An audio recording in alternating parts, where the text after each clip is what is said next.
So what's up, y'all? I keep hearing about how this trucking industry is so trash. I mean, y'all know I make a lot of money in trucking. I made a lot of money in trucking. So let's talk about what is it really trash? Who's trash? Is it true trash? Follow me.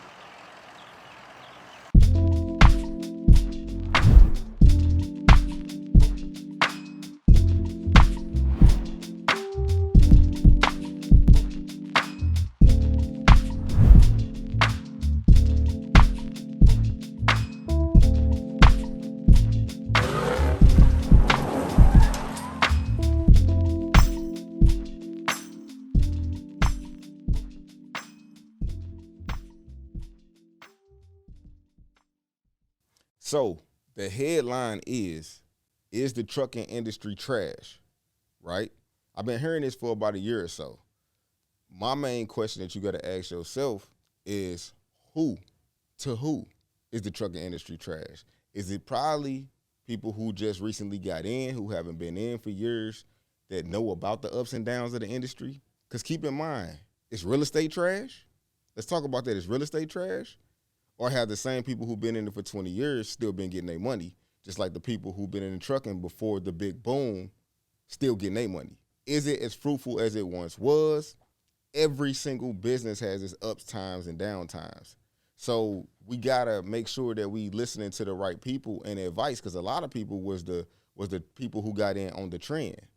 Oh yeah, I heard about trucking, so I'm gonna go ahead and jump in and see what's happening with it. But people who've been in have seen this, what it is right now is normal. Really, it's not really different. It's always peak season good, January trash. You know what I'm saying? So your failure to adjust to the industry does not make the industry trash. A lot of these people are first-time entrepreneurs and they never ran a business before, so they don't even know about the ups and downs of running a business. Anybody been in entrepreneurship for a long time knows that everything is up and down. It's never just all good days, all glorious year over year. That's not even realistic. No business has been realistic. Case in point, let's talk about Apple. Apple just recently said that with their iPhones and their MacBooks are down $3 billion from last year. So are they not profitable? Is selling iPhones trash too? Y'all got to stop it with that and start realizing what it really takes to run a business. Now, is it worth your time or not? It's completely up to you. To me, it wouldn't be worth me putting 20 more trucks on the road, but that don't mean that for somebody else that it ain't profitable. Just because at one time you was killing it, making it $4,000 a week, and now you might be only making $1,000 or $1,500 a week, doesn't mean that the industry is trash. The rates are trash. I feel like the design of the industry is more trash than the functionality of actually running a business. So let's get the reality and let's get the facts straight for the one time. Like for real. Like let's ask, why is it trash? Is it trash because all these people don't know what the hell they doing, jumping in and flooding the game? Is that why it's trash? Ask yourself those questions. Because lately, let's face it, you got two different type of people who get into the industry. You got the trend people who's followers, and you got the stone cold hustlers. You see what I'm saying? The hustlers are the people who gonna make it work no matter what's going on. If they gotta hop in the truck, if they gotta do this, they gonna make it happen because they trying to make it happen. Or you can make an excuse, or you can be like, I don't, because it's not going your way. You know what I'm saying? But that don't mean that it's trash, because that means every industry is trash at one point. That's all I'm saying. If the real estate market tank and you can buy in low, right, and you can sell high and make a flip, you can make a flip no matter what the market is. You can make money in trucking no matter what the market is. The margins might be different, but that doesn't make it trash or not. It's your credit trash strategies, trash approaches. Doesn't mean that the whole industry is trash. Doesn't mean that it's not a good thing for you to try to do. Now, I've been telling people for the longest that you got 16 hours a day. If you don't get in. I had people who took my courses and who wanted me to mentor them. I'm like, look, I ain't mentoring nobody who trying to be a CEO working a job. Now, I get what you're doing, but the only way that's going to work is if you got a strong driver or something like that already lined up. Too many people are looking for a hero, for somebody to come and save them within this game. Like, bro, you can go watch everybody on YouTube. If you ain't down to put in the work, no matter how much you pay somebody, no matter how much you follow somebody, my strategy is built based on my strengths, not your strengths, but my strengths. So yeah, I could coach you through something, but you still gonna have to play your own game. The way I got in, I weasel my way in. I understand how to move a certain type of way. I understand that I ain't gotta be 100% honest with the brokers and with shippers in order to weasel my way in. Everybody might not have that talent. Everybody might not have that courage to do it that way. That does not mean that the industry is trash. It's just you have to find and make something work for you. That's like saying, oh, black women trash. Black women ain't no good. Or, you can say anything is trash based on your own perspective. But is it your approach? Is it your perspective that's trash? Ask yourself that. Because back when I first got into the trucking industry, it was definitely exactly how it is now. It was very difficult to operate. I didn't get it popping to 2.5 years later. The question is, are you looking for something to pop in a microwave and work easy for you? Nah, bro.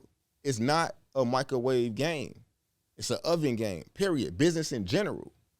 So if you fall off or hear somebody fall off and they go get a job or they go try something different, it's going to be the same thing because everybody trying to look for that easy win. If you get into something that you're passionate about that you want to do, you ain't really going to have to worry about that as much because you got to find something that you're willing to struggle with. If you ain't willing to struggle with it, just say that. But don't say it's trash. You get what I'm saying? But that's to one's opinion. Like, I think the rates and the way the brokers in, I think that portion of the game is trash, definitely. But at the same time, I didn't survive off of working with brokers before. I wasn't always working directly with a shipper when I made money. Broker, I didn't have some good. I didn't got paid more through a broker doing Amazon than going through Amazon. So how bad are brokers and how bad are shippers really? Or how good are shippers really, to be honest? So it all depends on what part of the game and what you're trying to do. Don't let nobody steer you away or throw you off saying that it's trash because it's trash to them. And I'm only basing it off of me buying 3 houses off of trucking. I got Airbnbs. I got a bunch of stuff going on because of trucking. Did I have a few bad years in trucking? Hell yeah. But did I have some breakout years? Hell yeah. But those breakout years would have not happened without me struggling and figuring out what strategy works for me. Business is nothing but you readjusting, realigning, changing your approach. If everybody trying to go on the same load board, go about everything the exact same way, if you using the same game that I'm telling 1,000 other people, of course it's not going to work for you. I'm giving you an example of something to go off of, not to take it and think that that this is going to work ABC like it did for me, because it didn't happen like that. There are no cheat codes. The cheat code is the defense that can be played by what the people on YouTube are telling you from experience. That's what the cheat code is. The cheat code is like, look, I lost $10,000 doing this. Don't do this. So look for the defense. Look for okay, I can avoid that, I can avoid that, I can avoid that. You got to figure out how to make money on your own. I'm just here to help you and tell you my story. And they're just like anybody else. They just here to tell you their story, tell you what worked for them. That doesn't mean it's going to work for you. But the things to avoid, like how to hire drivers and how to make sure people don't hit bridges, that, my friend, is something that I'm trying to help you avoid so you don't see that obstacle. You don't have to go through that. I already went through it.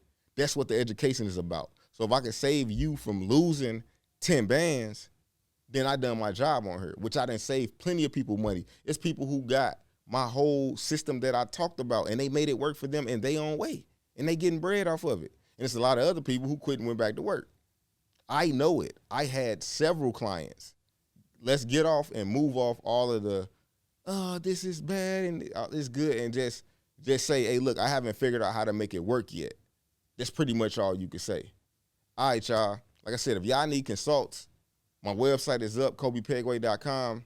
Y'all can come for any business or not, because like I said, trucking is one of those things that I'm gonna keep bringing up. But I'm here to serve mostly all entrepreneurs, but people who trying to scale up and do something different, and come up with a hustle. But I ain't trying to do nothing for no crybabies that tried to follow a trend and it didn't work and it wasn't as easy as you thought it was. That's on you. Peace.